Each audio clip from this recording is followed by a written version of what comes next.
Assalamualaikum teman-teman, welcome back to my channel. Kembali lagi di channel YouTube Irma Nurhidayati Stories dengan cerbung yang berjudul Satu Atap, Dua Hati, karya Irma Nurhidayati. Dukung dan bantu aku untuk terus mengembangkan channel ini dengan cara share, komen, like, dan subscribe. Terima kasih. Kiri di depan ya, Pak. Safira menghentikan laju taksi yang ditumpanginya. 200.000 ongkosnya, Neng. Soalnya jauh. Tidak apa-apa, Pak. Ini ongkosnya. Terima kasih ya, sudah mengantarkan sampai ke tempat tujuan. Ucap Safira ramah. Sama-sama, Neng.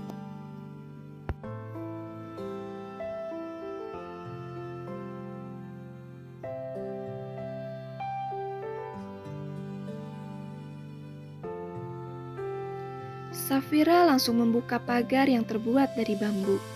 Pekarangannya dipenuhi dengan sayur dan buah-buahan. Matanya menatap sekeliling. Sudah lama ia merindukan suasana rumah seperti ini. Tempat seperti ini yang kucari untuk tempat menyepi dan mencari inspirasi, batinnya. Safira masuk ke rumah. Ukurannya memang tak seluas rumah yang ditempati sebelumnya. Bahkan mungkin cukup sederhana dan jauh dari kata wah. Safira mengelilingi setiap sudut rumah. Bibir wanita itu tersungging, sangat puas dengan nuansa rumah dan sekitar yang berhasil membuatnya jatuh cinta pada pandangan pertama. Subhanallah, gumam Safira saat membuka pintu belakang.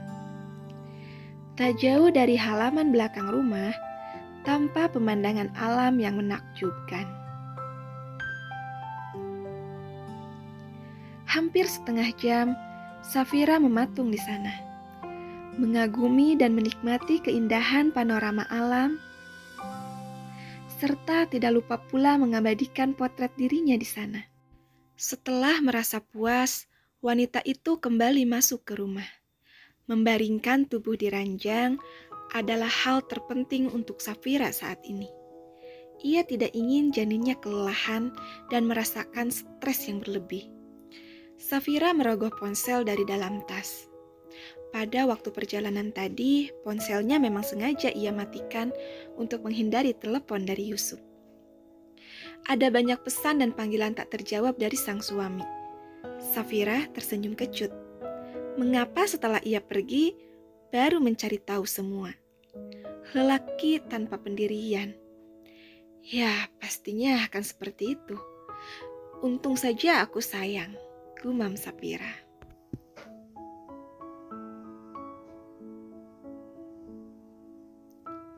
Tak ada satu pesan pun yang ia balas.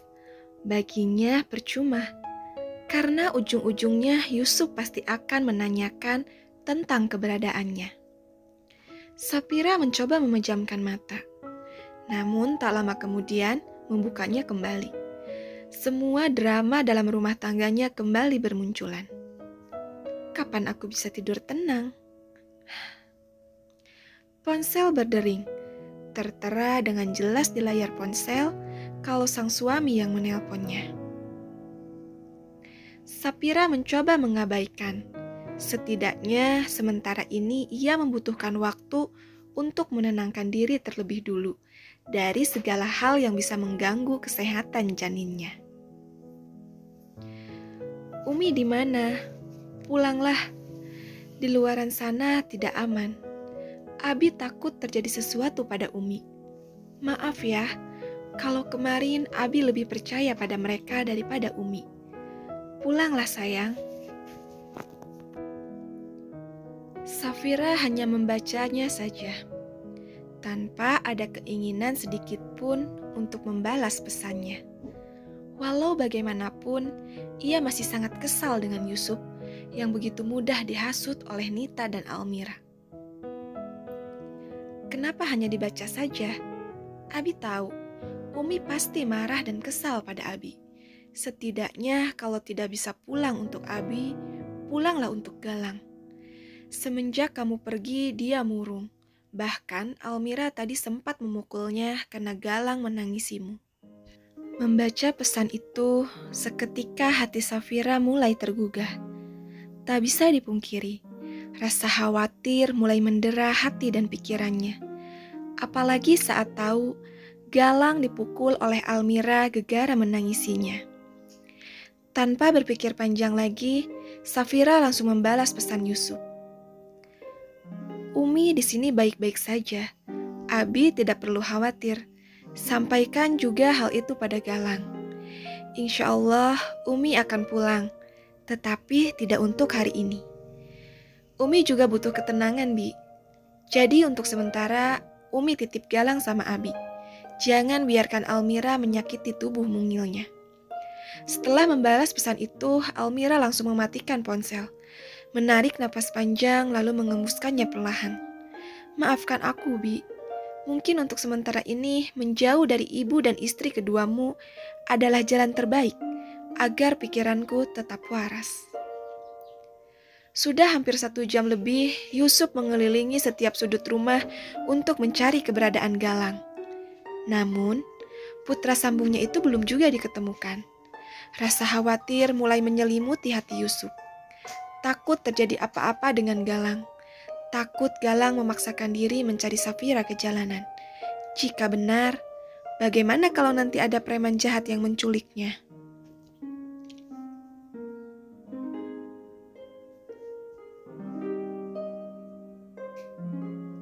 Seketika pikirannya berubah tenang.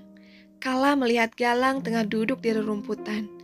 Jelas saja tak terlihat, karena tertutupi dengan beberapa bunga.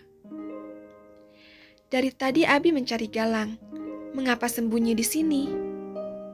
Sekilas Galang melirik ke arah Yusuf. Kemudian kembali menunduk.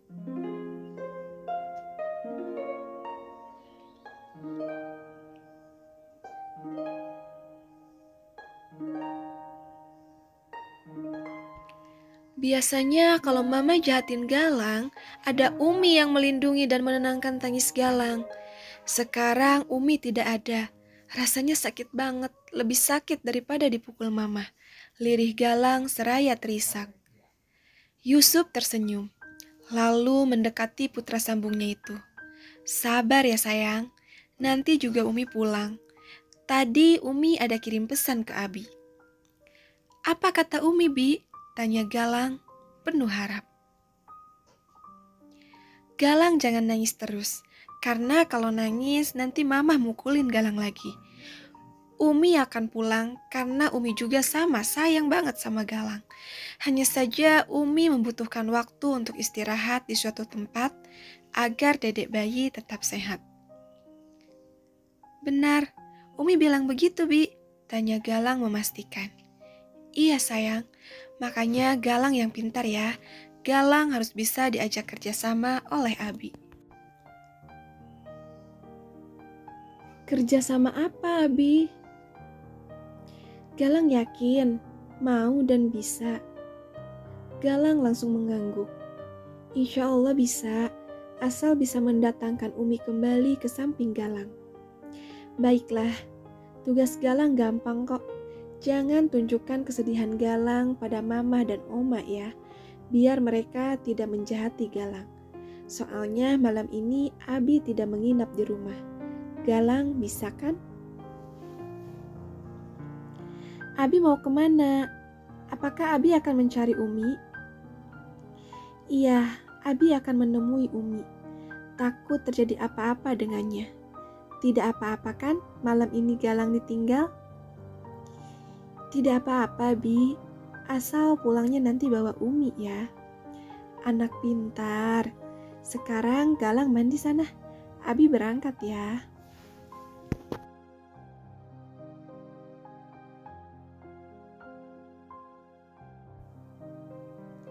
Galang mengangguk, lalu dengan setengah berlari masuk ke rumah. Ada rasa lega yang menyeruak lirih di sanubari Yusuf. Setidaknya Galang tidak lagi murung seperti tadi. dan dia bisa dengan tenang meninggalkan Galang malam ini. Ponsel Yusuf berdering. Tertera nama Bimo di layar ponselnya. Bagaimana?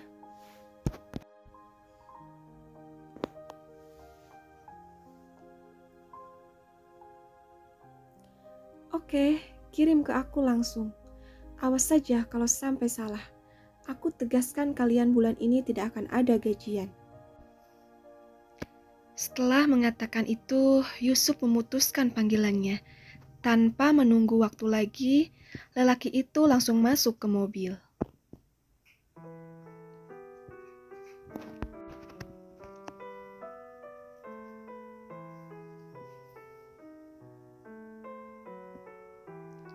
Safira menggeliat, kala ketukan pintu di luar sana berhasil mengganggu tidurnya. Ia menyibak gorden kamar dan terkejut kala melihat hari sudah gelap. Lalu, siapa yang datang malam-malam bertamu? Perasaan tidak ada yang tahu keberadaanku di sini, selain Donna. Bagaimana kalau yang menggedor itu seorang perampok? Karena tidak mungkin ada tetangga bertamu di malam hari seperti ini.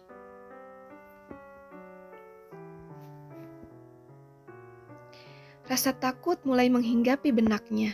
Dengan perlahan, Sapira keluar dari kamar, lalu mengambil sapu untuk jaga-jaga melindungi diri, apabila itu benar perampok. Pintu kembali diketuk.